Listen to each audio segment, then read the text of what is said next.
C'est pour moi un insigne honneur et un réel plaisir de prendre la parole pour vous exprimer une fraternelle salutation, vous traduire également ma profonde gratitude pour les efforts que vous ne cessez de déployer aux côtés de nos forces armées dans la lutte contre l'agression de notre pays par le Rwanda. Nonobstant vos lourdes responsabilités quotidiennes, vous avez accepté de consacrer un pan important de votre temps à cette rencontre. Recevez ici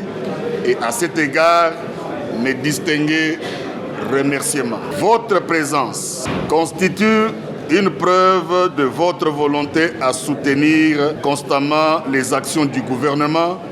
dans la lutte contre l'extrémisme violent du Rwanda. Cette rencontre se tient dans un contexte où, en dépit des efforts multiformes des organisations internationales et des États, la situation sécuritaire dans notre sous-région demeure préoccupante. Elle est marquée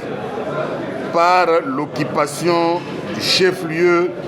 de votre province par l'armée rwandaise et ses supplétifs du M23 et AFC, avec des attaques qui occasionnent des morts, des blessés, des enlèvements et d'autres crimes perpétrés dans le seul but de semer la peur et le chaos au sein de nos populations. J'ai saisi cette occasion pour exprimer, au nom du gouvernement, notre solidarité à toutes les victimes de cette barbarie dans notre pays et nos encouragements à nos forces armées ainsi que nos compatriotes wazalendo qui défendent vaillamment notre territoire national. Face à cette situation, le gouvernement, conduit par la première ministre chef du gouvernement, son Excellence Madame Judith Suminwa Tuluka, sous le leadership éclairé de son Excellence Monsieur Félix Antoine Tshisekedi Tshilombo, président de la République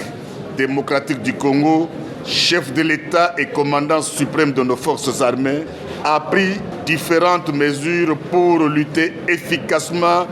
contre l'extrémisme violent et le terrorisme orchestré par le Rwanda dans la partie est de notre pays. L'approche triptyque ainsi adoptée, reposant aussi bien sûr les mesures sécuritaires, diplomatiques